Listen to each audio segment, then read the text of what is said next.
এতক্ষণ আমাদের সাথে থাকার জন্য ধন্যবাদ। এবার দেখবেন মেহেরুনের রান্না।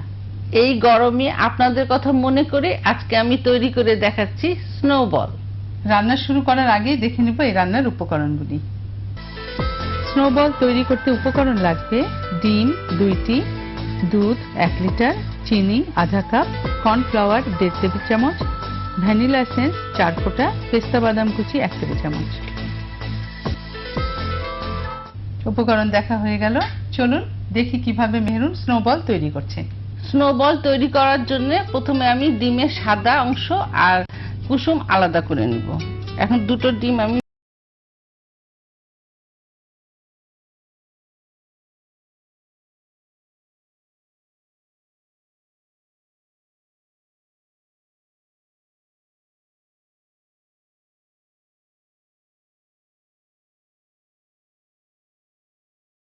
করতে হবে। স্নোবলের জন্য দুটো ডিমের জন্য 1 লিটার দুধ লাগবে। দুধটা আমি গরম করতে দিচ্ছি। এখানে তুমি তরল দুধ ব্যবহার করছো? হ্যাঁ, তরল। কি পাউডার দুধ দিয়ে হবে না?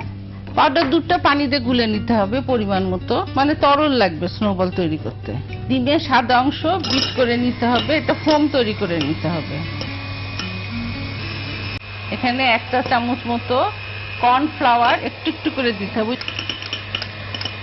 এটা দিলে একটু কি সুবিধাটা হবে? এটা হলো যে স্নোবলটা বেশ সুন্দর ফুলে ফুলে থাকে। ফোম তৈরি হয়ে গেছে, দুধ ফুটে গেছে। এখন এই চুলায় নিয়ে আসছি কাজের সুবিধার জন্য। দুধটা ফুটতে থাকবে। দুধ ফুটে গেছে, একটু আঁচটা কমিয়ে দিতে হবে। আর ছোট এরকম গোল চামচ দিয়ে ঠিক এইভাবে ছোট চামচ দিয়ে দুধে দিতে হবে। ছোট চামচ ব্যবহার করছো এই জন্য যে বড় হয়ে যাবে? হ্যাঁ, বলটা পরে বড় হয়ে যাবে, এটা ছোট থাকবে, যত ছোট দেয়া যাবে। একটু আঁচটা কমিয়ে দিতে হবে, কারণ বেশি ফুটলে আবার ঝামেলা। কি ঝামেলা? পড়ে যেতে পারে। আর ফোমটা তৈরি করে রেখে দিবেন না, সাথে সাথেই করতে হবে, ফোলা থাকা অবস্থাতে। এগুলা কি এভাবে ডুবে থাকবে রসমালাইয়ের মতো? হ্যাঁ, এই গরমে এটা হয়ে যাবে। যখন ফুটে উঠবে ফুলতে, তখন আঁচটা বন্ধ করে দিবেন, তারপর আবার চুলাটা ধরিয়ে দিবেন। এখন আমি এই বলগুলো সব তুলে নিব। দুধটা এরকম করে ঝরিয়ে তুলে নিতে হবে। আমরা দেখতে পাচ্ছি খুব চমৎকার বল তৈরি হয়েছে, যেগুলোর নাম কিনা স্নো বল। দূর থেকে দেখে নিশ্চয়ই মনে হচ্ছে একেবারে ঠান্ডা কিছুর মধ্যে সাদা সাদা বল। এটা আসলে ঠান্ডা করে খেতে হয়। সব তুলে নিলাম। এখন আমি ডিমের কুসুমটা বিট করব। আরো কাজ বাকি? হ্যাঁ, আরো একটু কাজ আছে। এখানে আধা কাপ মতো দুধ, আমি ঠান্ডা দুধ রেখে দিচ্ছি, এই বাটিতে নিয়ে নিচ্ছি। ডিমের কুসুম দিয়ে দিচ্ছি। আর এখন 1.5 টেবিল চামচের একটু কম নিব কর্নফ্লাওয়ার। বাকিটা তো দিয়ে দিয়েছো? হ্যাঁ। চিনি আধা কাপ, চিনি আধা কাপ মতো। এখন এটা বিট করে নেব।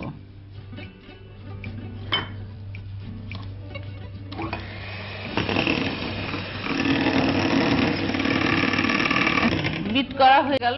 এখন এই গরম দুধেই মিশ্রণটা দিয়ে দেবো, আবার চুলাতে দিচ্ছি। হ্যাঁ, এর মধ্যে দিয়ে দাও। এটা দেওয়ার সময় ভালো করে নাড়তে হয়, আস্তে আস্তে দিতে থাকো।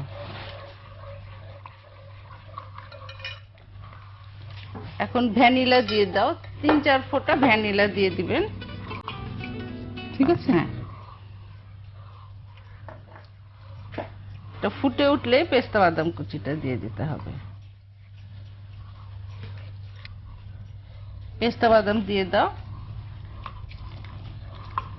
এখানে কতটা পেস্তা বাদাম দিয়েছো? এখানে আমার 2 টেবিল চামচ মতো আছে, 1 টেবিল চামচ দিলেও হয়। আমরা কি রান্নার মোটামুটি শেষ হ্যাঁ, পর্যায়ে? এটা ফুটে উঠলে এখন পরিবেশন ডিশে ঢেলে দিব। চুলা অফ করে দিলাম, কাস্টার্ড রেডি। আমি ঢেলে দেবো? হ্যাঁ, ঢেলে দাও।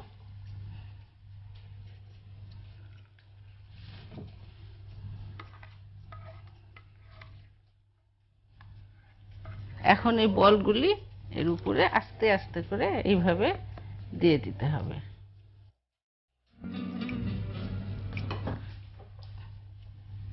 তৈরি হয়ে গেল স্নোবল। এটা ফ্রিজে রেখে ঠান্ডা করে খাবেন আর গরমে উপভোগ করবেন। স্নোবল শুধু দেখতেই চমৎকার না, খেতেও খুব মজা। আশা করি স্নোবল আপনাদের সবার ভালো লেগেছে। বাসায় আপনারা তৈরি করবেন। আপনাদের সুবিধার জন্য স্নোবলের রেসিপিটা আরেকবার দেখানো হচ্ছে। ডিমের কুসুম ও সাদা অংশ পৃথক করুন। ডিমের সাদা অংশ বিট করুন। বিট করা অবস্থায় 1 চা চামচ কর্নফ্লাওয়ার অল্প অল্প করে দিতে থাকুন।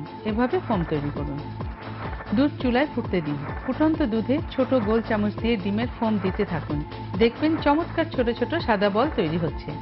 এবার চামচ দিয়ে বলগুলো তুলে রাখুন অন্য পাত্রে। এইভাবে সব ফোম দিয়ে বল তৈরি করুন। অন্য পাত্রে আধা কাপ ঠান্ডা দুধে অবশিষ্ট কর্নফ্লাওয়ার, চিনি ও ডিমের কুসুম বিট করুন। এবার মিশ্রণটি ফুটন্ত দুধে মিশিয়ে নেড়ে দিন। তৈরি হয়ে গেল ঘন কাস্টার্ড।